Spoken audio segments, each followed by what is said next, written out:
La haula wa la quwwata illa billah. Allahumma salli wa sallim wa barik ala sayyidina wa maulana Muhammad ibn Abdillah wa ala alihi wa sahbihi wa mawalah. Amma ba'd. Subhanaka la ilma lana illa ma 'allamtana innaka antal alimul hakim. Alhamdulillah, summa alhamdulillah, summa alhamdulillah. Alhamdulillah, pada pagi hari ini kita dapat berkumpul kembali dalam kajian rutin kita setiap 2 pekan sekali bersama dengan Al-Ustadz Dr. Zainul Zuhdi, LCMHI, dalam keadaan yang sehat walafiat, dalam keadaan yang tetap memegang iman dalam dada kita, dalam keadaan yang kita berkumpul dengan keluarga kita, dengan keadaan yang tanpa kurang suatu apapun, kita dapat menghirup udara subuh pagi hari ini. Kita lanjutkan dengan udara duha pagi hari ini, dan kita akan lanjutkan kehidupan kita yang bertujuan untuk mengabdi kepada Allah Subhanahu wa taala sesuai dengan tuntunan Rasulullah Muhammad sallallahu alaihi wasallam, sehingga pada nantinya kita berharap dapat kembali berkumpul bersama dengan Rasulullah Muhammad sallallahu alaihi wasallam, bersama dengan sahabat-sahabatnya, bersama dengan orang-orang soleh sebelum kita, bersama dengan guru-guru kita, bersama dengan keluarga kita, bersama dengan keluarga yang mungkin tidak ada hubungan darah dengan kita, namun kita ada hubungan Islam di seluruh penjuru dunia, insya Allah. Kita mulai kajian pagi hari ini dengan membaca Ummul Quran. Semoga kita dapat mendapatkan berkah dalam kajian pagi hari ini. Al-Fatihah. Bismillahirrahmanirrahim. Alhamdulillahi rabbil alamin. Ar-Rahmanir Rahim. Maliki yaumiddin. Iyyaka na'budu wa iyyaka nasta'in. Ihdinas siratal mustaqim. Siratal ladzina an'amta 'alaihim ghairil maghdubi 'alaihim waladdallin. Walidayya walil mu'minina amin.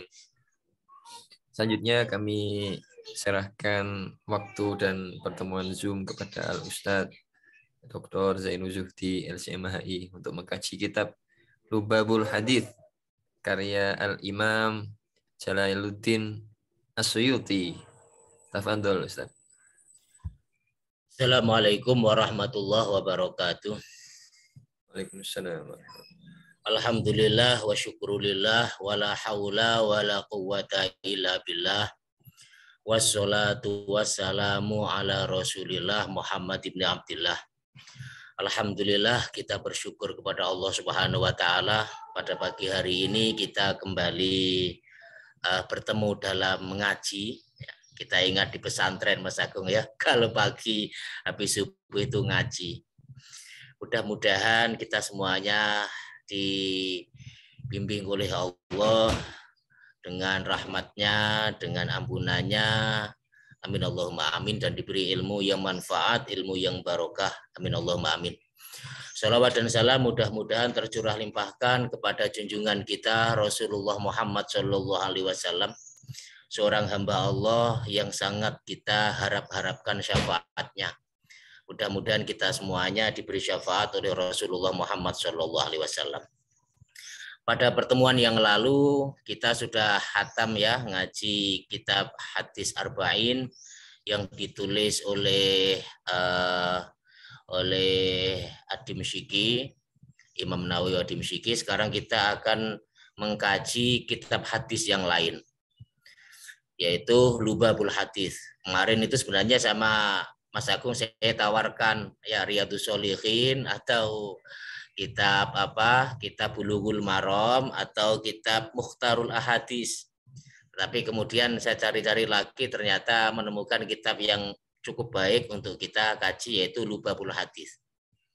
Ini ditulis oleh Imam Jalaluddin As-Suyuti, Imam Jalaluddin bin Kamaluddin As-Suyuti, ya al-alim. Beliau ini orang yang alim sekali. Beliau ini ahli tafsir juga, ahli hadis, ahli fikih, termasuk yang nulis kitab Asbah wan Nadzair, Masalah fikih, kaidah-kaidah fikih ini juga beliau. Beliau ini orang alim sekali, Mas Agung. Ahli hadis juga nih, ahli tafsir dan lain sebagainya. Ini orang Mesir ya, orang Mesir. Jalaluddin As-Suyuti rahimahullahu taala, mudah-mudahan Allah merahmati kepada beliau. Kitab yang saya gunakan ini Mas Agung, kalau mau menggunakan kitab bisa ya. Jadi kitabnya kitab ini yang saya gunakan ya. Jadi kitab dicetak oleh Syirkah Ar-Raudhah Indonesia. Ini yang saya pakai, barangkali ada yang mau menggunakan kitab, tapi nanti akan saya tulis di PowerPoint juga Mas Agung. Ya, kemarin tuh baru nyicil 10 karena waktunya Mas Agung ya untuk materi kita saja. Nanti akan saya share screen 10 hadis yang akan saya kaji. Tapi sebelum ngaji hadis, saya alangkah baiknya saya bacakan dulu muqaddimah atau prolog yang ditulis oleh beliau, oleh Hadratus Syekh Al-Alim Al-Alamah Jalaluddin As-Suyuti rahimahullah taala. Bismillahirrahmanirrahim. Ini yang ditulis oleh Imam Jalaluddin dalam muqaddimahnya kitab ini. Alhamdulillahirabbil alamin wal aqibatu lil muttaqin wala udwana illa 'alal zalimin wassalatu wassalam ala khairi khalqihi Muhammadin wa ala alihi washabihi ajmain amma ba'd. Fa inni, maka sesungguhnya saya, yaitu Hadratus Syekh Imam Jalaluddin As-Suyuti, aradtu, ingin an ajma'a, untuk mengumpulkan kitaban kitab. Saya ingin itu mengumpulkan kitab lil akhbar an-nabawiyah, yaitu yang terkumpul di dalamnya itu hadis-hadis Nabi, wal athar al-marwiyah, dan juga asar-asar ya al-marwiyah yang diceritakan, bi isnadin shahihin, dengan sanad yang sahih. Jadi Lubabul Hadis ini menurut penjelasannya Hadratus Syekh Imam Suyuti adalah hadis sahih. Jadi bi isnadin sahihin, dengan sanad yang sahih, wasiqin, yang terpercaya, ya bisa dipercaya.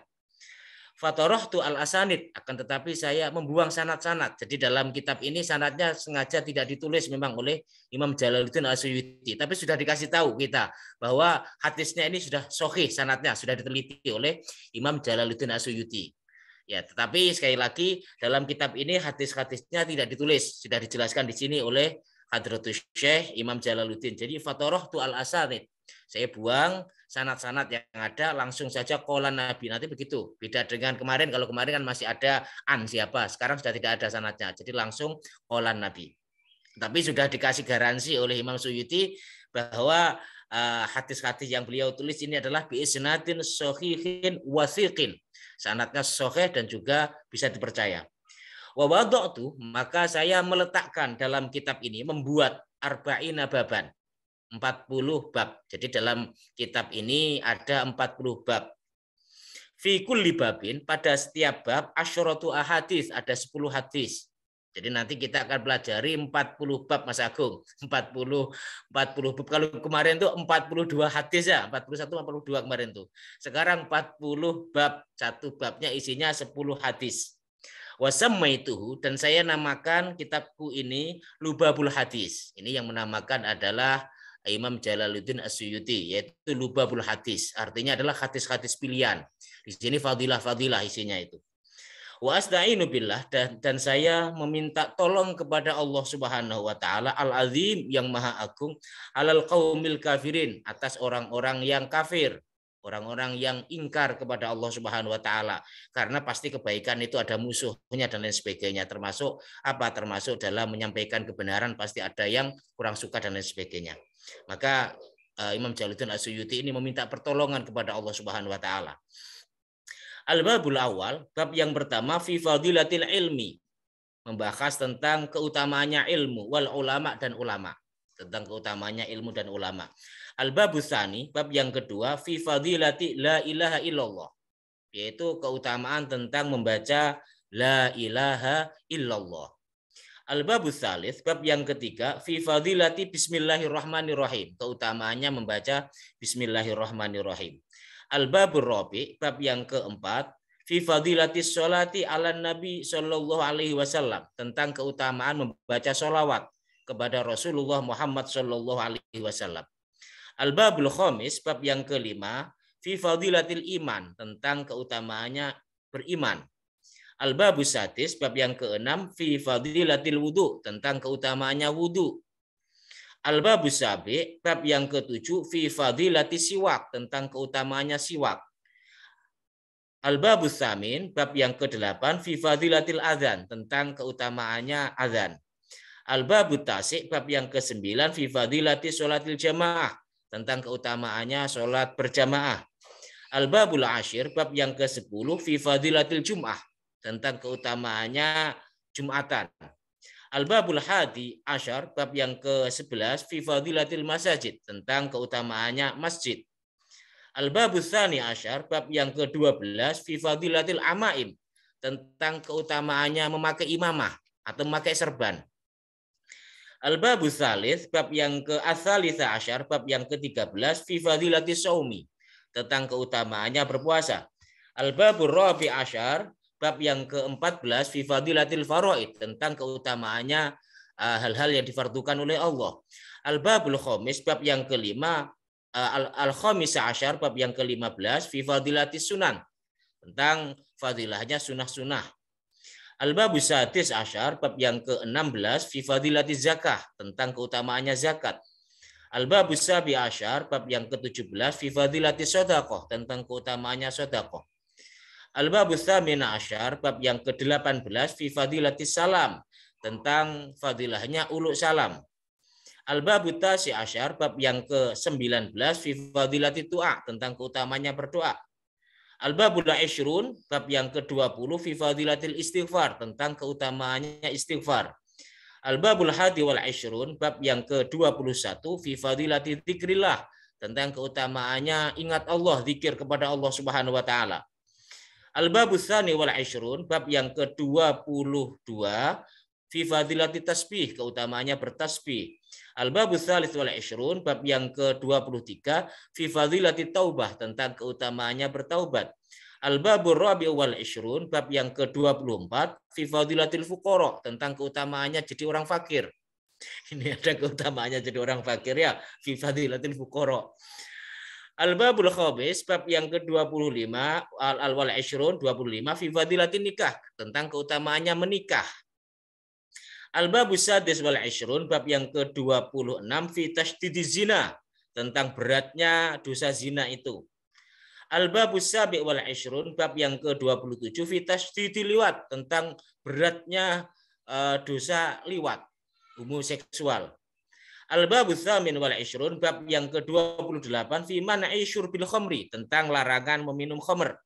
Al-babut tasi' wal ishrun, bab yang ke-29 fi fadilatir ramyi, tentang bab keutamaannya memanah, belajar memanah. Al-babus tsalatsun, bab yang ke-30 fi fadilati birril walidain, tentang keutamaannya birrul walidain, berbakti, berbuat baik kepada orang tua. Al-babul hadi wal ishrun wasalatsun, bab yang ke-31 fi fadilati haqqil aulad, tentang keutamaannya hak-hak seorang anak, hakul aulad.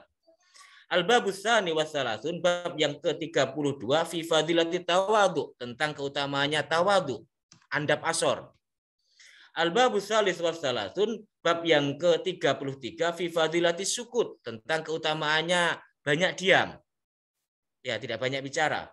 Al-babur rabi' wal wasalatsun, bab yang ke-34 fi man'il akli wan naumi war rohah, tentang larangan makan, kemudian tidur dan juga istirahat. Maksudnya apa yang dilarang ya. Jadi makanan bagaimana yang dilarang, tidur bagaimana dan lain sebagainya.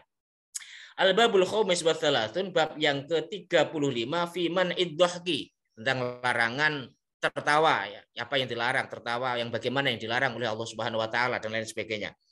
Al-babus sadis wasalatsun, bab yang ke-36 fi fadilati iyadil marid, bab tentang mengunjungi orang sakit. Al-babus sabi' wal wasalatsun, bab yang ke-37 fi fadilati dzikril maut, yaitu keutamaannya ingat mati. Al-babus tsamin wasalatsun, bab yang ke-38 fi fadilatil qabri wa ahwali, tentang keutamaan-keutamaannya di alam kubur dan juga ujian-ujiannya. Al-babut tasi' wasalatsun, bab yang ke-39 fi man inniyahati alal mayyiti, bab tentang larangan meratapi mayit. Al-babul arba'un, bab yang ke-40 fi fadilatis sabri alal musibah, tentang keutamaannya sabar dalam menerima musibah. Ini bab yang ditulis oleh Hadratus Syekh Jalaluddin As-Suyuti. Sekarang kita akan mulai bab yang pertama ya. Saya tak share screen dulu.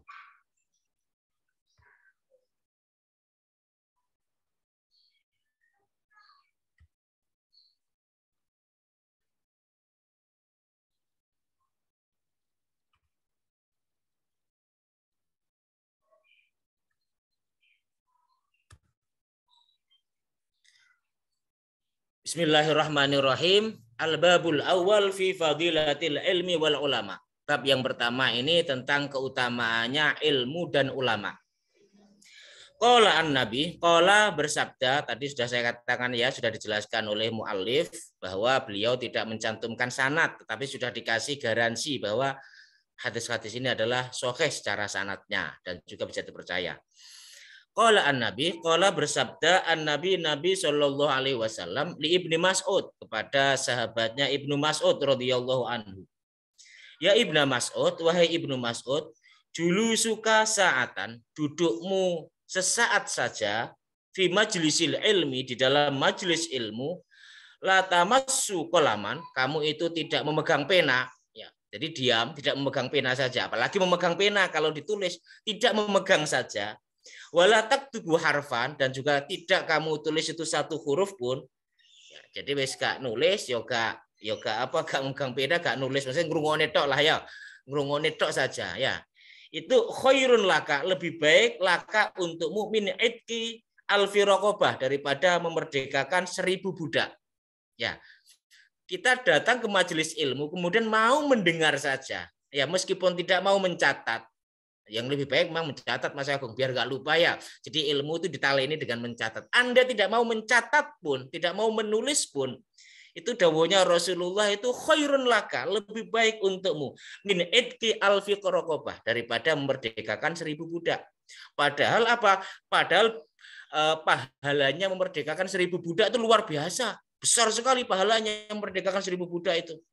Kalau ada orang itu membunuh misalnya, kalau diampuni salah satunya adalah biasanya kifarat itu ya, itu antara lain adalah memerdekakan budak. Memerdekakan budak itu membutuhkan uang yang banyak itu ya, banyak sekali memerdekakan budak itu, mahal harganya. Ya. Itu pahalanya besar memerdekakan budak itu. Lah datang ke majelis ilmu, ya datang ke majelis ilmu, julusuka sa'atan, dudukmu saja sesaat untuk mengikuti, untuk menyimak ilmu, itu khairun laka, lebih baik untukmu min itqi alfi raqabah, daripada memerdekakan 1000 budak. Ini menunjukkan betapa mahalnya ilmu di hadapan Allah Subhanahu wa taala, betapa mulianya ilmu di hadapan Allah Subhanahu wa taala. Sampai-sampai pahalanya kita duduk di majelis ilmu meskipun cuma sesaat saja, itu lebih baik daripada memerdekakan 1000 budak. Makanya kalau kita ada majelis ilmu ya baik kalau mau mendatangi ya, misalnya mudah-mudahan seperti Zoom ini dicatat oleh Allah ya, dicatat oleh Allah meskipun tempat kita berada di mana-mana, karena memang zamannya sudah zaman Zoom ya, zaman sekarang. Mudah-mudahan saja kita yang ngaji di sini masuk dalam hadis ini ya, masuk dalam hadis ini. Jadi pahalanya lebih besar daripada memerdekakan 1000 budak. Wa nadharuka ila wajhil alim, dan pandanganmu ila wajhil alim, kepada wajahnya orang yang alim, ulama.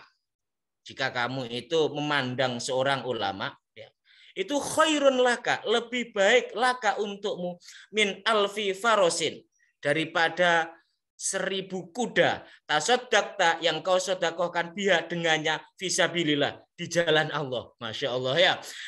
Pak, engkau memandang wajah ulama saja, pandanganmu terhadap ulama itu lebih baik. Jika ada seorang ulama kemudian kita melihatnya, memandangnya dengan pandangan yang senang, cinta, ya itu lebih baik daripada apa? Kamu sedekah dengan 1000 ekor kuda untuk perang di jalan Allah.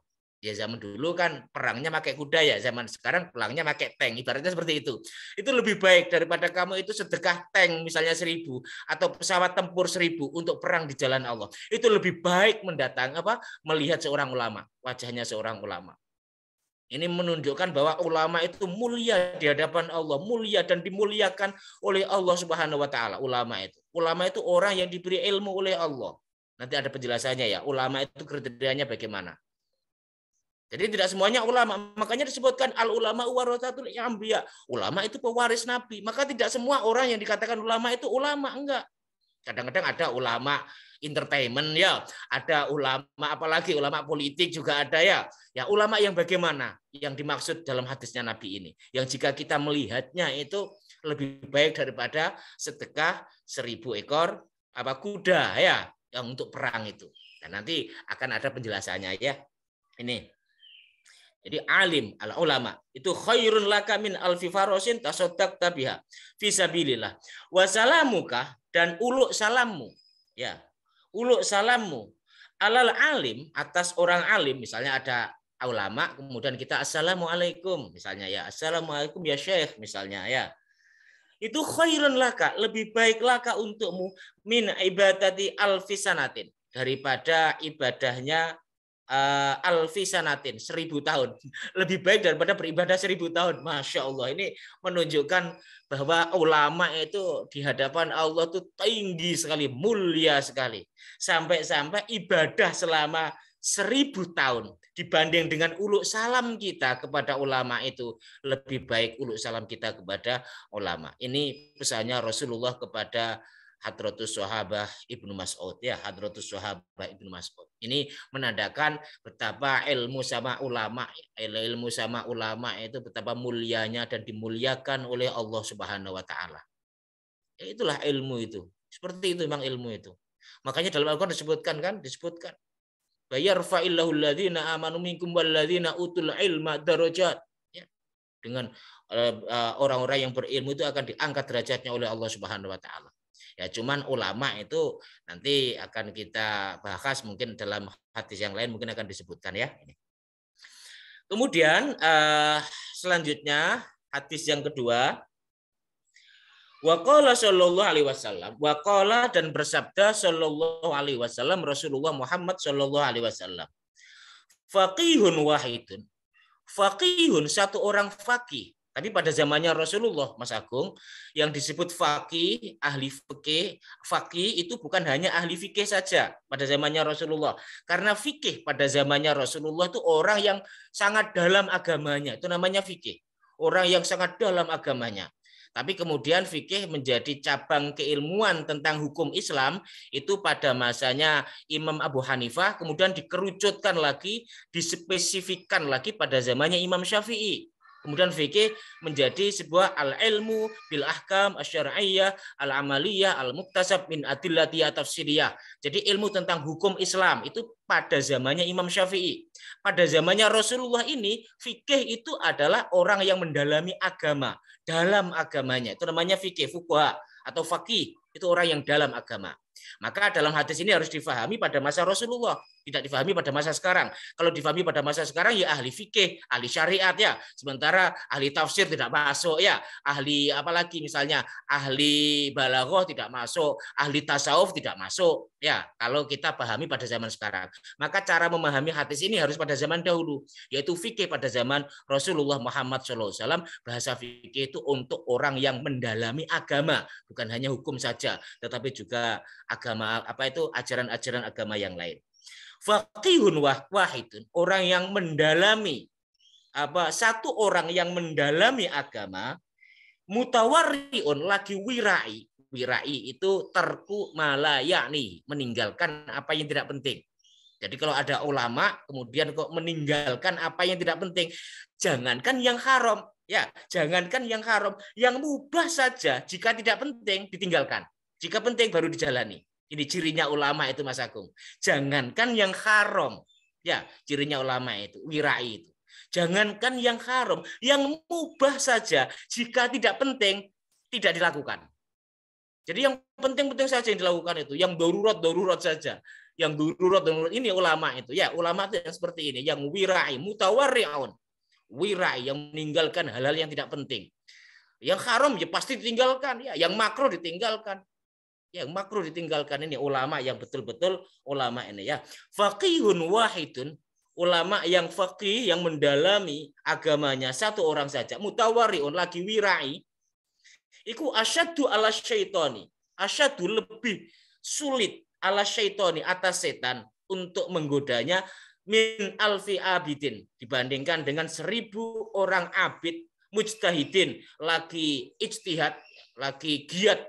Mujtahid itu giat beribadah, ya, jahilin waroin, tetapi dia itu bodoh, wirain, dan juga seorang wirai. Jadi orang yang alim, yang wirai itu lebih sulit digoda oleh setan dibandingkan dengan 1000 orang abid, ahli ibadah, tetapi bukan ahli ilmu. Meskipun ahli ibadah itu orang yang wirai, juga wirai juga ahli ibadah, itu sama-sama wirai. Ahli ilmu ya wirai, ahli ibadah ya wirai, sama-sama wirainya. Nah itu setan itu sulit menggoda satu orang alim yang wirai dibandingkan dengan 1000 orang bodoh, jahil, meskipun dia itu wirai. Jadi setan itu mudah menggoda orang bodoh, itu mudah, menggoda orang jahil itu mudah sekali. Sementara kalau menggoda orang alim itu sulit, sulit sekali, karena orang alim itu tahu, ya tahu. Bagaimana nggak tahu ya, orang alim itu dikasih ilmu oleh Allah Subhanahu Wa Taala.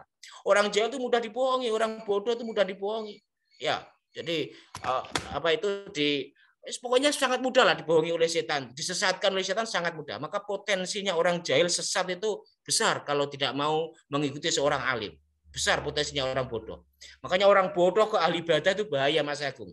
Bahaya orang bodoh yang ahli ibadah, yang tidak mau mengikuti seorang ulama itu bahaya. Karena apa? Mudah digoda oleh setan. Jadi satu orang alim, faqihun wahidun mutawariun, faqih yang wirai itu sulit digoda setan dibandingkan dengan 1000 orang abid, ya. Meskipun dia itu giat ibadahnya, ya, seperti ceritanya Barseso, ya, seperti ceritanya orang-orang yang giat ibadah lainnya, abid-abid yang lainnya itu kadang-kadang waktunya habis untuk ibadah, ya, orang ngurusi anak bojo, orang ngurusi ngajar, orang ngurusi masyarakat, wis pokok ibadah melulu, tetapi nggak punya ilmu. Ini mudah sekali digoda oleh setan. Sehingga apa? Kadang-kadang itu suka mengaku-ngaku menjadi nabi, suka mengaku-ngaku menjadi wali, suka menganggap dirinya itu hebat, menganggap dirinya suci. Nauzubillah summa nauzubillah. Ini kadang-kadang menyesatkan orang ini. Dan zaman sekarang banyak, Mas Agung, kasus-kasus seperti ini. Abid, ya, dia ahli ibadah. Akhirnya apa? Ketika digoda oleh setan, misalnya dikasih kekuatan sedikit, langsung dia sombong, ya, menganggap dirinya hebat. Nauzubillah, ya. Kadang-kadang itu saya yang bisa menyembuhkan, saya hebat, dan lain sebagainya. Ini orang-orang bodoh itu. Jadi mudah sekali digelincirkan oleh setan. Sangat mudah sekali. Sangat mudah sekali. Sehingga apa? Kadang-kadang diajari, kamu baca Al-Quran, nanti rezekimu lancar. Mau saja dia akhirnya membaca Al-Quran, niatnya bukan karena Allah, karena niatnya mencari rezeki, mencari jabatan, mencari pangkat, dan sebagainya. Ya orang bodoh itu mudah sekali. Mudah sekali digoda oleh setan. Tapi kalau orang alim tidak. Orang alim bahkan digoda, kamu nanti ngapain, ya, ibadah sungguh-sungguh, kamu nggak ada jaminan untuk masuk surga itu kan karena rahmatnya Allah, bukan karena amalmu. Orang alim bisa menjawab, saya sholat ini karena menyembah kepada Allah. Neraka apa surga itu haknya Allah.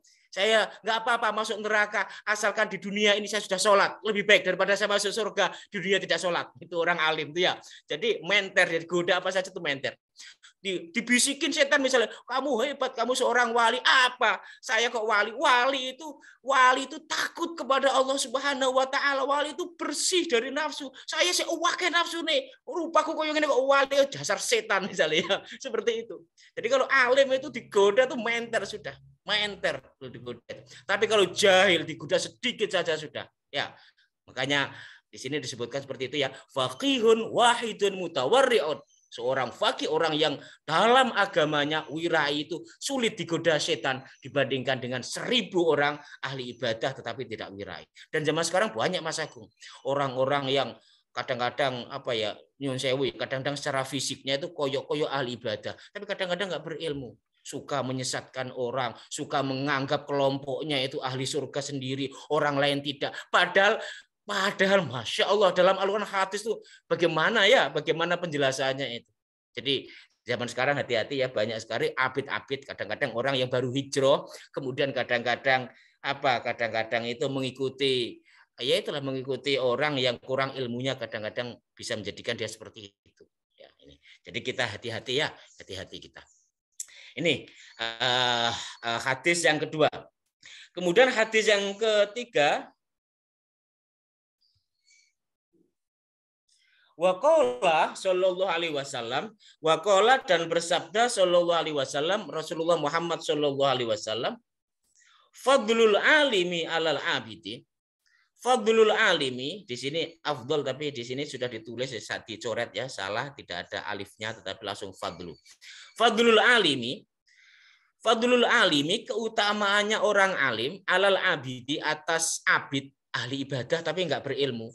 Nah, ahli ibadah tapi enggak berilmu. Kalau ahli ibadah, kalau orang berilmu tuh Mas Agung, kalau dia tampak banyak ibadahnya itu malah malu Mas Agung, teman malu. Ya, makanya kadang-kadang kalau puasa itu malah bibirnya dibasahi biar tidak terlihat puasa. Kadang-kadang seperti itu, tidak menampakkan, tidak mau menampakkan bahwa dirinya soleh. Kadang-kadang seringnya seperti itu ilmu. Tapi kalau orang abid itu biasanya ditampak-tampakkan, seakan-akan dia paling soleh, paling alim. Seperti itu cirinya pokoknya ya. Kalau alim itu nggak pernah menonjolkan dirinya, itu orang alim itu. Tapi kalau abid rata-rata itu menonjolkan dirinya dan sebagainya. Banyaklah ciri-cirinya itu banyak sekali. Makanya orang alim itu sulit digoda, itu memang seperti itu ya, ya banyak sekali kalau kita mau mencermati ya. Ini. Jadi fadlul alim, keutamaannya orang yang berilmu alal abid atas ahli ibadah, abid itu kafadil qamari, seperti keutamaannya bulan purnama, bulan Lailatul Badri pada saat bulan purnama alal kawakib, atas kawakib, bintang-bintang. Ya. Jadi kalau ibaratnya itu bulan purnama itu kan kelihatan besar sekali ya, tampak besar, bercahaya. Itulah ulama juga seperti itu. Sementara abid itu ya mau kerlip-kerlip dok ya, iman mau kerlip-kerlip, kadang mati, kadang ya urip, kadang mati, kadang urip dan lain sebagainya ini. Makanya kita berusaha mengikuti ulama ya. Kita semuanya berusaha mengikuti ulama yang betul-betul alim, yang betul-betul ulama, yang betul-betul warasatul anbiya ini ya. Kita belajar untuk ke sana. Jadi keutamaannya orang alim atas orang abid itu kafadlil qamari lailatal badri, seperti bulan purnama alal kawakib, atas bintang-bintang yang ada. Jadi jauh sekali bedanya ya ini. Wa qala sallallahu alaihi wasallam, wa qala dan bersabda sallallahu alaihi wasallam Rasulullah Muhammad sallallahu alaihi wasallam, man intakola, man barang siapa intakola yang pindah, ya ta'allamu, dia itu pindahnya untuk belajar, mencari ilmu. Ilman ilmu, hufiro, maka dia akan diampuni lahu untuknya. Qabla ayah tua, sebelum ia melangkahkan kaki. Subhanallah. Jadi orang kalau mau belajar ilmu, ya belajar ilmu, ya sebelum melangkahkan kaki, dosanya sudah diampuni oleh Allah. Subhanallah. Mudah-mudahan kita cinta majelis ilmu ya. Sebelum melangkah itu Mas Agung ya. Sebelum melangkah itu sudah ghufirallahu. Jadi diampuni dosanya. Qabla ayakhtua, sebelum dia melangkahkan kaki. Ini betapa mulianya ahli ilmu. Makanya mudah-mudahan yang kita belajar ilmu, membaca hadis ini ya, belajar di majelis ilmu ini, mudah-mudahan kita semuanya diampuni oleh Allah dosa-dosa kita, baik yang tampak ataupun yang tidak tampak, baik dosa sirri ataupun dosa jahri, baik dosa yang disengaja ataupun dosa yang tidak disengaja, ataupun dosa yang hanya diketahui oleh Allah sementara kita tidak mengetahuinya. Mudah-mudahan semua dosa-dosa kita diampuni oleh Allah Subhanahu wa taala dan dijamin oleh Rasulullah ini. Qabla ayakhtua, sebelum dia melangkahkan kaki. Ini betapa mulianya ilmu di hadapan Allah. Betapa mulianya ulama di hadapan Allah Subhanahu wa taala. Wa qala sallallahu alaihi wasallam, wa qala dan bersabda sallallahu alaihi wasallam Rasulullah Muhammad sallallahu alaihi wasallam, akrimu al ulama, akrimu muliakanlah al ulama, para ulama. Muliakanlah para ulama. Makanya kita berusaha untuk memuliakan para ulama, ulama-ulamanya Allah Subhanahu wa taala. Fa innahum, karena sesungguhnya mereka itu, para ulama itu, indallah, di sisi Allah, kuroma'u, orang-orang yang mulia di sisi Allah. Para ulama itu mulia di sisi Allah, meskipun mungkin ada yang hina di hadapan manusia, tetapi mereka mulia di hadapan Allah. Meskipun mungkin ada yang hina di hadapan manusia, tapi jangan memandang remeh kepada ulama. Ya, jangan memandang remeh kepada ulama. Ulama itu kuroma indallah, orang-orang yang dimuliakan Allah di sisi Allah Subhanahu wa taala. Mukramun, dan mereka juga dimuliakan oleh malaikat-malaikatnya Allah Subhanahu wa taala. Para ulama itu. Makanya kita muliakan orang yang dimuliakan oleh Allah. Siapa itu? Ulama. Ya, ulama. Harus dimuliakan. Ya, harus dimuliakan. Orang kaya harus memuliakan ulama, pejabat harus memuliakan ulama. Caranya bagaimana? Jangan ulama mendatangi, tapi ulama didatangi. Al-alim, ya, orang alim itu, al-ilmu itu yu'ta walayati, harus didatangi, bukan mendatangi.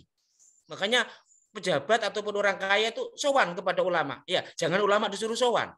Ini ibaratnya seperti itulah ya bandingannya agar kita itu memuliakan deh. Pokoknya caranya bagaimana lah, intinya memuliakan ulama itu bagaimana? Apa yang bisa kita berikan untuk ulama? Ibaratnya seperti itu untuk memuliakan ulama. Apa yang bisa kita berikan untuk memuliakan para ulama itu? Nih. Jadi karena mereka itu mulia di hadapan Allah Subhanahu wa taala ya. Makanya di sini pesannya Rasulullah, akrimu al ulama. Ini akrimu al ulama. Jadi muliakanlah ulama itu. Fa innahum indallah, karena sungguhnya para ulama indallah di sisi Allah, kurama, mereka itu orang yang mulia. Mukramun, lagi dimuliakan. Ya, ini hadis yang ke-5. Kemudian hadis yang ke-6, masih ada waktu Mas Agung ya, jam 6.45 kita selesaikan satu bab. Yes, tapi kalau nggak selesai ya kita terpaksa kita tunda ya, biar yes, satu bab. Tadi masalahnya keputus dengan mukodimah tadi itu. Iya, Ustaz. Kemudian hadis yang ke-6, waqala sallallahu alaihi wasallam, waqala dan bersabda sallallahu alaihi wasallam Rasulullah Muhammad sallallahu alaihi wasallam. Man nadhara, man barang siapa, nadhara yang memandang ila wajhil alim, kepada wajahnya orang yang alim, yang ulama, yang betul-betul alim, yang warathatul anbiya, nazrotan, sekali pandangan, fafariha, kemudian dia tuh kok suka, bahagia, seweneng dia dengan pandangannya tersebut. Nyawang ulama kok atiku seweneng, tentrem ya. Misalnya di YouTube nyawang ulama Gusti Allah, subhanallah ya, subhanallah, seweneng sambil meneteskan air mata misalnya. Kita kan sering Mas Agung ya, kadang-kadang jangankan orang lain ya, Ustadz ini sering juga. Kadang kalau melihat ulama ya, baik dulu ataupun sekarang ada melihat ulama itu kadang-kadang kalau seneng itu sampai nangis, seneng itu, seneng melihat itu sudah teduh gitu ya, teduh seakan-akan melihat Rasulullah, seakan-akan teduh, seneng, dingin di hati itu dingin. Kemudian yang muncul itu sholawat kepada Nabi, assalatu wassalamu alaika ya sayyidi ya Rasulullah. Jadi tiba-tiba muncul seperti itu dalam hati itu ya, dalam mulut itu, assalatu wassalamu alaika ya sayyidi ya Rasulullah. Kalau memandang ulama itu seperti itu. Nah ini.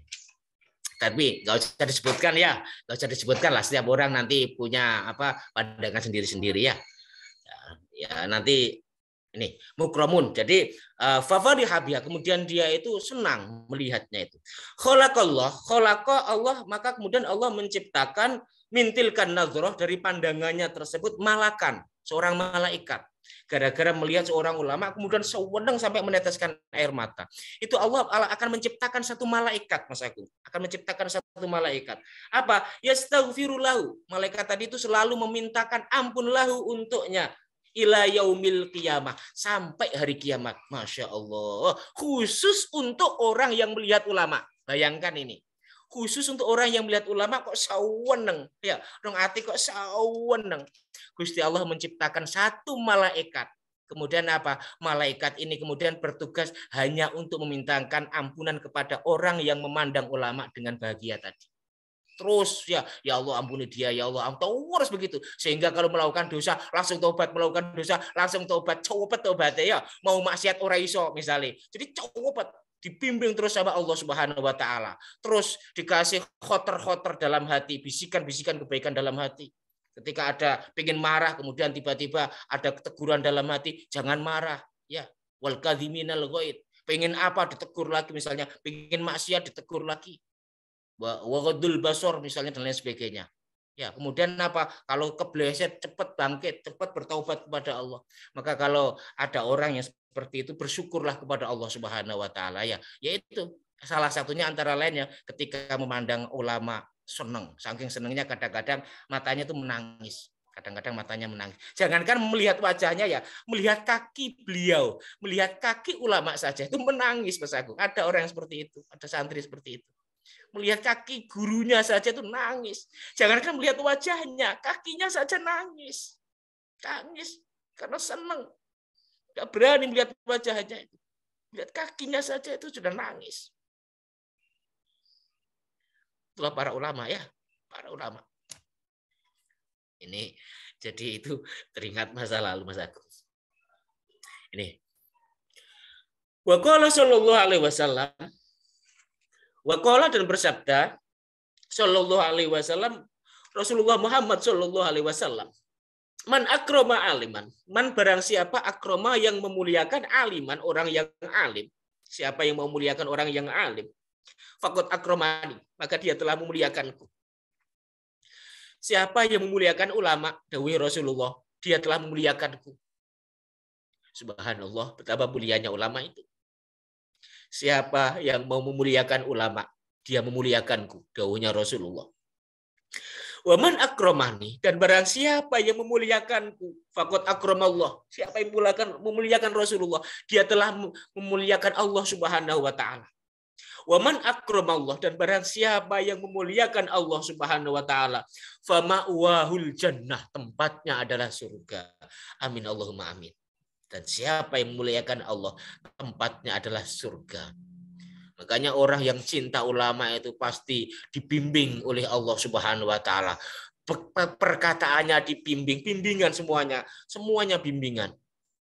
Ini adalah itulah orang yang memang ulama itu bukan kaleng-kaleng Mas Agung ya. Ulama itu bukan kaleng-kaleng, betul-betul ulama yang warasatul anbiya itu betul-betul luar biasa.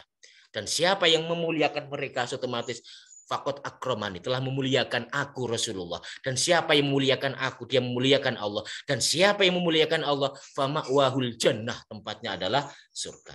Wa qala sallallahu alaihi wasallam, dan Rasulullah Muhammad sallallahu alaihi wasallam bersabda, naumul alim, tidurnya orang alim itu afdhalu, lebih utama min ibadatil jahil, daripada tidurnya orang daripada ibadahnya orang bodoh. Maksudnya apa sih? Orang alim kalau tidur tuh berakhlak, Mas Agung. Niatnya ditata, ketika mau tidur tuh wudu dulu, kemudian sebelum tidur tuh membaca apa dulu, wirid dulu, zikir dulu sampai tertidur, dan tidurnya niatnya untuk sholat tahajud. Kalau orang bodoh tidak, kadang-kadang ibadahnya pengen dilihat manusia. Orang bodoh itu pengen dikatakan khusyuk, pengen dikatakan bersih, pengen dikatakan apa sama orang lain kadang-kadang. Ini orang bodoh itu. Kadang-kadang ibadahnya ditampak-tampakkan. Meskipun dia salah khusyuk, Allahu Akbar. Padahal dalam hatinya tidak ada Allah sama sekali. Tidak ada tawaduk sama Allah. Tawaduknya sama manusia. Riya, ujub, sum'ah, takabur. Tapi mereka tidak merasa. Na'udzubillah sama na'udzubillah. Itu ibadahnya para jahil, orang-orang bodoh. Tapi kalau ulama, jangankan ibadahnya, tidurnya saja itu loh. Niatnya sudah untuk mengagungkan Allah Subhanahu wa taala. Tidurnya saja itu menggunakan akhlak, membaca sampai tertidur. Kemudian apa? Kemudian bangun niatnya agar bisa sholat tahajud dan lain sebagainya. Itu adalah para ulama. Kalau tidur siang hari diniati tidur sebentar ya, tidur sebentar, untuk rehat sebentar, untuk menghamba lagi kepada Allah Subhanahu wa taala. Itu tidurnya para ulama. Tapi kalau ibadahnya orang jahil kadang-kadang untuk jabatan, untuk uang, untuk pangkat, sholat duha, sogih misalnya dan lain sebagainya. Ini. Ya itulah. Ya, makanya alim beda ulama dengan orang bodoh itu jauh sekali bedanya. Ya, jauh. Nih. Punten Ustaz. Slide pun hadis nomor 8 nggih. Oh ya, ini ya. Mohon maaf Mas Agung, itu. Kemudian sekarang ya ini. Jadi naumul alim afdhalu min ibadatil jahil. Tadi yang sudah saya jelaskan ya. Ini sudah jam 6.53, saya kebut tinggal 2 hadis lagi. Wa qala Nabi, dan Rasulullah Muhammad sallallahu alaihi wasallam dawuh, man ta'allama, man barang siapa ta'allama yang belajar baban satu bab minal ilmi dari ilmu, ya'malu bihi, kemudian dia itu menjalankannya, mengamalkannya, aulam ya'mal, ataupun tidak mengamalkannya. Ya, belajar ilmu, yo urung iso ngamal nih misalnya, iso ngamal nih, bisa mengamalkan atau belum bisa mengamalkan misalnya, karena hal itu afdhalu min ayyusalliya, lebih baik daripada dia sholat alfa rakaatin, 1000 rakaat tatawuan secara tatawu. Ya, tatawuan itu sunat. Jadi lebih baik daripada sholat sunnah 1000 rakaat. Meskipun ilmu yang didapat itu belum bisa dijalankan. Ini betapa ilmu itu jual beli. Ini kadang-kadang kalau orang bodoh itu kalau digoda sedikit kadang seperti itu. Kadang-kadang awakmu guru sing nglakoni wis ngomong wis khotbah. Itu setan itu ya. Setan itu. Khotbah wa tawasau bil haqqi wa tawasau bis sabr. Saya khotbah itu karena wa tawasau bil haqqi wa tawasau bis sabr. Mudah-mudahan dengan khotbah saya bisa menjalankan. Ojo kok goro-goro aku guru sing nglakoni aku mau khotbah. Iku setan. Berarti otomatis nek dhek khotbah ngaku iso nglakoni, sombong iku. Makanya orang alim itu sulit digoda, itu sulit sekali. Ya, meskipun dia apa istilahnya kotor tetap menyampaikan. Harapannya apa? Mudah-mudahan Allah mengampuni dan lain sebagainya. Balighu anni walau ayat. Sampaikan dariku satu ayat. Ya, meskipun cuma satu ayat, sampaikan saja. Pesannya Rasulullah Muhammad SAW. Orang peduli, aku bisa ngelakoni apa gak, orang peduli wes. Pokoknya tak sampai nih. Mudah-mudahan Allah nanti mengampuni saya dan menjadikan saya mengamalkan. Itu ahli ilmu. Yes, ya. Nek ahli ilmu kadang-kadang mudah sekali. Awakmu ngomong tok ora iso nglakoni kecopros tok nang masjid misalnya ya. Wis gak digatekne, tetep khutbah. Tetap khutbah meskipun digoda dengan berbagai rintangan. Itu al-alim, orang yang ilmu, orang yang ahli ilmu. Ini, jadi seperti ini ya, karena tahu hadis-hadis seperti ini, kemudian apa ya, karena ilmu itu mulianya ilmu, kemudian dibimbing oleh Allah Subhanahu wa taala, didoakan malaikat. Tapi setan iki nggoda diusir meneh karo malaikat ya ini. Wa qala sallallahu alaihi wasallam, terakhir Rasulullah SAW bersabda, man zaro aliman, barang siapa yang mengunjungi orang alim, faka'an nama zaroni, seakan-akan dia itu mengunjungiku. Waman sofaha, dan barang siapa yang berjabat tangan aliman kepada seorang alim, faka'an nama sofahani, seakan-akan dia itu berjabat tangan denganku. Waman jalasa, siapa yang duduk-duduk aliman dengan seorang alim, ya duduk-duduk ya ngedobos ya kalau apa kayak cangkruan ibaratnya dengan orang alim, cara kasarane ngono. Faka'an nama, seakan-akan ia jalasani, duduk-duduk bersamaku fit dunya, di dunia. Waman jalasani, dan barang siapa yang duduk-duduk bersama aku fit dunya, di dunia, ajlas tuh, aku akan mendudukkan dia ma'i bersamaku yaumal qiyamah, pada hari kiamat. Ini Mas Agung yang bisa saya sampaikan karena sudah jam 6.56 tinggal 4 menit lagi. Saya kembalikan lagi kepada Mas Agung, mudah-mudahan apa yang kita kaji ini bermanfaat ya. Paling tidak kita muliakan ulama. Ya, nih. Monggo Mas Agung. Ya, matur nuwun sangat Ustaz. Masya Allah. Bisa mengkaji 10 hadis dalam bab 1 menit ini. Alhamdulillah. Bagi hadirin, bila ada yang ingin bertanya, bisa secara langsung, open mic, atau melalui kolom chat. Ini enten setunggal Ustaz. Saking Ya, monggo. Dia Rizka Isnawati. Assalamualaikum Ustadz, izin bertanya, bagaimana cara membedakan mana ulama yang sesungguhnya dengan seorang yang terkenal seolah-olah ulama karena kehebatan media sosial masa kini? Tunun. Kadang-kadang kan ya, banyak sekali ustadz ngoten nggih Ustadz. Okay. Ya, memang zaman sekarang itu banyak apa ya, hati-hati ya dengan ulama su. Imam Ghazali itu dalam kitab Ihya itu membagi ulama ada 2, Mas Agung. Ada ulama akhirat, ada ulama su. Ulama su itu ulama yang menjual agamanya untuk dunia. Itu ulama su. Jadi menjual agama untuk dunia. Ya. Jadi dia pokoknya niatnya bukan karena Allah, untuk mencari ketenaran, untuk mencari kekuasaan, untuk mencari harta, untuk mencari kehormatan dan lain sebagainya. Niatnya bukan untuk Allah Subhanahu wa taala. Itu Imam Ghazali menjelaskan seperti itu. Kalau ulama su itu ulama yang arahnya ke dunia, ulama yang cinta dunia, itu ulama su. Itu dalam kitab Ihya seperti itu. Kalau dalam Al-Qur'an disebutkan innama yakhsyallaha min ibadihil ulama. Sesungguhnya orang yang takut kepada Allah di antara hambanya adalah ulama. Jadi cirinya ulama kalau dalam Al-Qur'an itu takut kepada Allah. Ya, cirinya itu takut kepada Allah. Wedi karo Gusti Allah. Wedi banget. Sehingga apa? Mulutnya hati-hati kalau berbicara. Matanya hati-hati kalau melihat, telinganya hati-hati kalau mendengar. Karena mereka itu takut sekali kepada Allah Subhanahu wa taala, para ulama. Wedi, ajri luar biasa pada Allah Subhanahu wa taala. Itu salah satu di antara ulama akhirat itu kalau dalam Al-Qur'an. Jadi innama yakhsyallaha min ibadihil ulama. Sungguh orang yang takut kepada Allah di antara hamba-hambaku adalah para ulama. Ini cirinya seperti itu. Kemudian juga diidentikan di ayat yang lain juga disebutkan itu termasuk ulul albab. Ulul albab itu ya termasuk ulama, yaitu orang yang yazkurunallaha qiyaman wa qu'udan wa ala junubihim wa yatafakkaruna fi khalqis samawati wal ardi. Jadi banyak sekali ciri-ciri ulama, baik itu yang dijelaskan dalam Al-Quran ataupun yang dijelaskan dalam kitab-kitab atau yang dijelaskan dalam hadis-hadis Rasulullah Muhammad SAW. Tadi yang hadis tadi sudah dijelaskan ya. Jadi ulama yang wirai, yang meninggalkan apa yang tidak penting. Jangankan haram gitu loh. Yang mubah, yang tidak penting saja ditinggalkan. Apalagi yang haram, apalagi yang makruh. Itu cirinya ulama seperti itu. Memang untuk membedakan memang membutuhkan taufik dari Allah Subhanahu wa taala.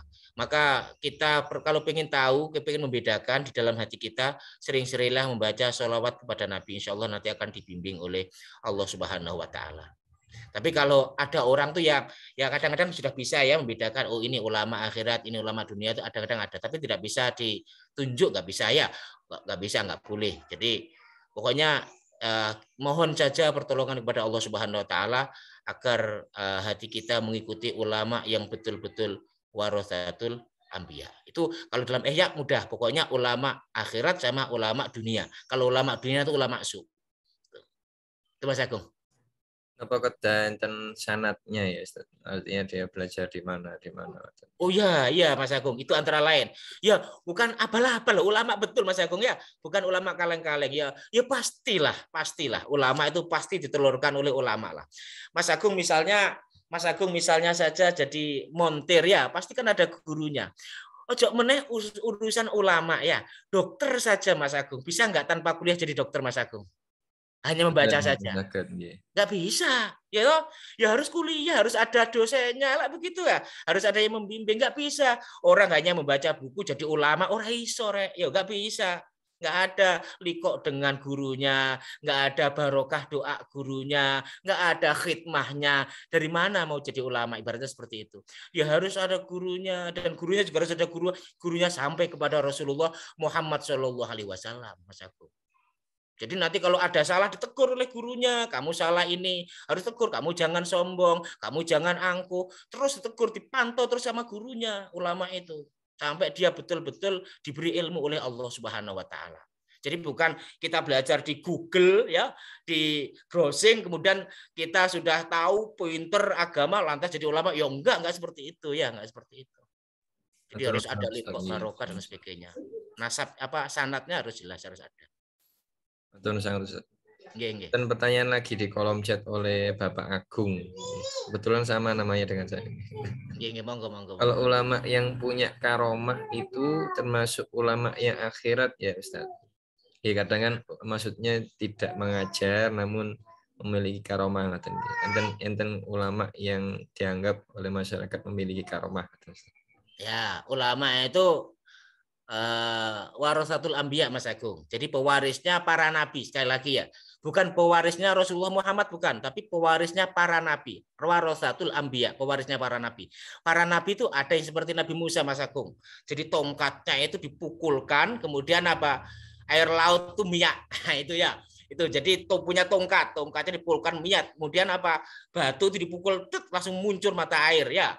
Kemudian ada juga seperti Nabi Isa. Ya, Nabi Isa itu jangankan didoakan, orang sakit pegang bajunya Nabi Isa terus sembuh Mas Agung.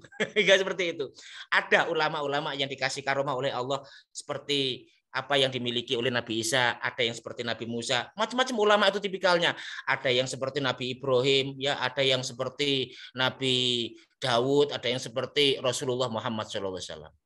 Macam-macam tipikalnya ulama itu macam-macam. Bukan kok ulama kalau hanya dimonopoli oleh satu golongan, tidak. Macam-macam tipikalnya ulama itu ya, macam-macam. Ada yang seperti ini, seperti itu dan lain sebagainya. Ada yang seperti Nabi Sulaiman Mas Agung, kaya raya, ada juga ya.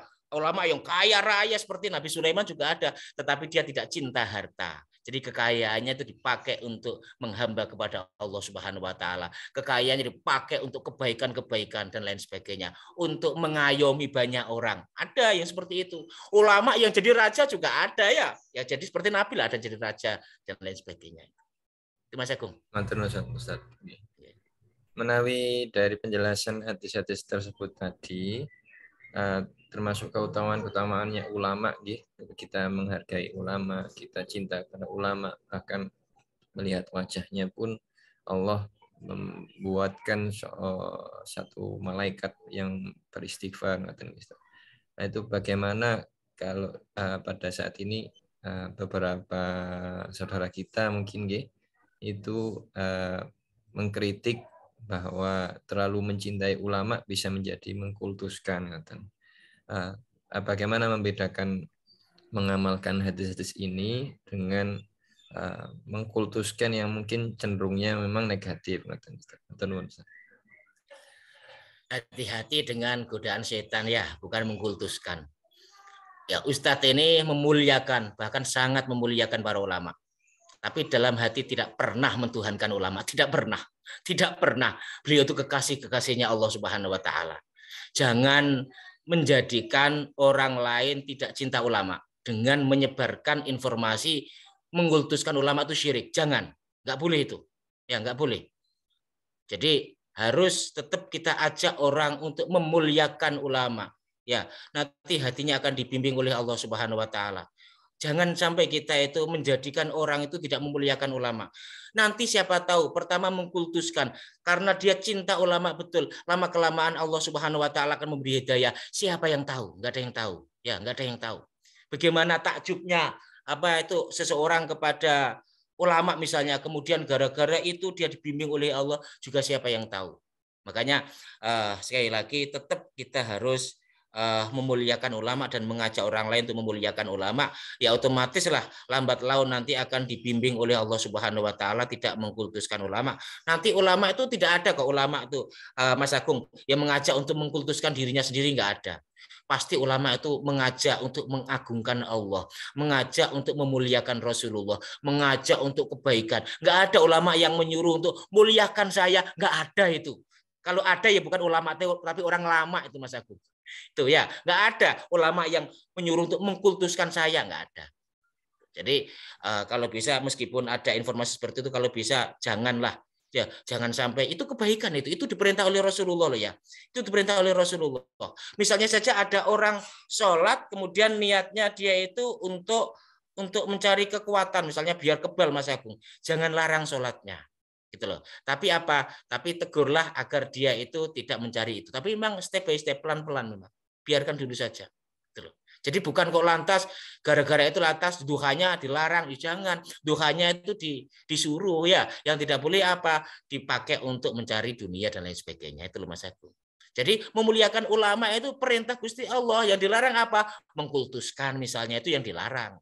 Tapi ketika ada orang yang mengkultuskan ulama misalnya, dia muliakan Allah, jangan dilarang, biarkan dulu. Gitu loh, jangan dilarang. Sebab kalau dilarang dintai IKP Mas Agung. Cara pohon gitu yang dibuang itu kemeladehnya gitu loh ya. Pohonnya biarkan. Jangan gara-gara ada kemeladehnya lantas pohonnya kita tebang. Wes gak enak harapan lagi untuk berbuah gitu loh. Itu Mas Agung. Betul sangat Ustaz. Terus jadi batasannya itu mengkultuskan tuh menuhankan atau nggih. Iya, mentuhankan. Jadi mencintai ulama, mencintai Rasulullah itu memang kita harus diwajibkan ngoten nggih malah. Loh iya Mas Agung. Gimana? Kul in kuntum tuhibbunallaha fattabi'u. Ya, jika engkau ingin dicintai oleh Allah, ya cintai aku Rasulullah. Cintai ulama. Ulama itu pewarisnya para nabi, itu otomatis Mas Agung. Sebelum kau kata Rasulullah pernah menegur Sayyidina Umar, ya Umar, saya sebelum kamu mencintai Allah dan mencintai saya melebihi cintamu pada anak dan istrimu, jangan mengatakan iman kepada Allah. Itu Rasulullah kepada Umar bin Khattab. Wajib kita cinta Allah, cinta Rasul, cinta ulama itu Mas Agung. Betul sangat Ustaz. Ini kan tambahan pertanyaan dari Bapak Agung. Memuliakan ulama dengan memberi uang dan sejenisnya kepada ulama itu apakah termasuk sodako atau bisa zakat? Karena ulama tidak bekerja cari nafkah duniawi. Untuk yang ulama yang sudah bekerja kan beda lagi ya. Ada juga ya ulama yang juga mencari nafkah dunianya seperti biasa. Sepertinya ya, pernah mendengar. Ya, Mas Agung. Namun bagi yang tidak bekerja ngoten Ustaz nggih. Yang memang macam-macam Mas Agung. Ada ulama yang bekerja juga ada seperti Nabi Zakaria toh. Nabi Zakaria itu tukang kayu Mas Agung. Sering ngambil kayu dijual, Nabi Zakaria. Jadi ulama juga ada yang punya profesi ya. Kadang-kadang ulama itu ada yang bekerja, ada yang tidak bekerja dan lain sebagainya. Terus bagaimana ketika kita mau memberi kepada ulama? Kita beri saja ya. Gak apa-apa, diniati zakat juga baik, diniati sodako juga baik, diniati hibah juga baik. Ya inamal a'malu binniyat, kalau diniati zakat ya zakat. Boleh enggak ulama menerima zakat? Ya boleh, kenapa enggak boleh? Boleh.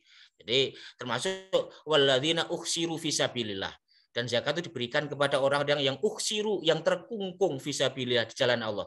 Karena ngurusi agama terus, pernah rakober ngurusi pekerjaan, ya akhirnya kita lah yang memikirkan bagaimana kesejahteraannya ulama. Bagaimanapun ulama kan juga punya anak, punya istri, punya keluarga, juga anaknya butuh sekolah. Kalau dia ngurusi agama terus nggak kerja kan, ya piye nasibnya. Ya kewajiban orang kaya untuk memikirkan para ulama itu. Seperti Sayyidina Utsman ya. Bagaimana memikirkan perjuangannya Rasulullah Muhammad SAW. Saya yang biar kerja. Sampean, misalnya anak wong no ya. Sampean ngurusi agama dok. Aku tak sing kerja. Sampai tak bayari. Mudah-mudahan saja Allah Subhanahu Wa Taala mengampuni saya. Nah, iso ngono Mas aku. Nah, apa Mas aku? Diniati zakat ya boleh. Wong ulama juga boleh menerima zakat kok. Diniati sedekah ya boleh. Diniati hibah ya boleh. Monggo kerso. Pokoknya itu adalah termasuk ikramul ulama, memuliakan ulama. Betul sangat Ustaz. Yeah. Alhamdulillah. Apakah ada yang ingin menanyakan kembali atau berdiskusi?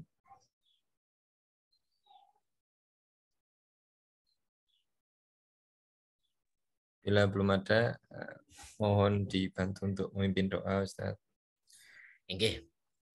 A'udzubillahi minasyaitonirrajim. Bismillahirrahmanirrahim. Allahumma sholli ala sayyidina Muhammad walhamdulillahirabbil alamin. Allahumma sholli ala sayyidina Muhammadin wa ala alihi wa sahbihi wa barik wa sallim ajma'in walhamdulillahirabbil alamin. Allahumma sholli ala sayyidina Muhammadin sholatan tunjina biha min jami'il ahwali wal afat wa taqdilana biha jami'al hajat wa tutahhiruna biha min jami'is sayyi'at wa tarfa'una biha 'indaka 'ala darajat wa tuballighuna biha aqsal ghayat min jami'il khairati fil hayati wa ba'dal mamat.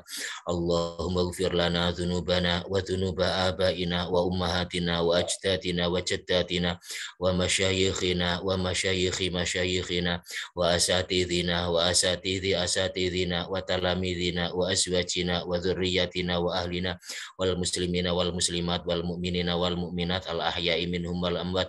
Allahumma ighfir lana warhamna wahdina innaka antal ghafurur rahim.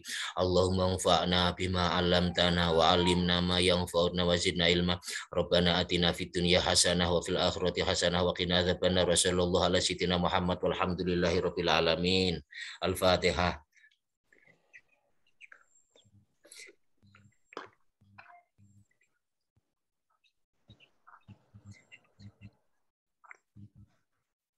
Wabillahi taufik wal hidayah wa ridha wal inayah. Wassalamualaikum warahmatullahi wabarakatuh. Assalamualaikum warahmatullahi wabarakatuh. Hadirin sekalian, kita Waalaikumsalam. Alhamdulillahirabbil alamin. Istighfar.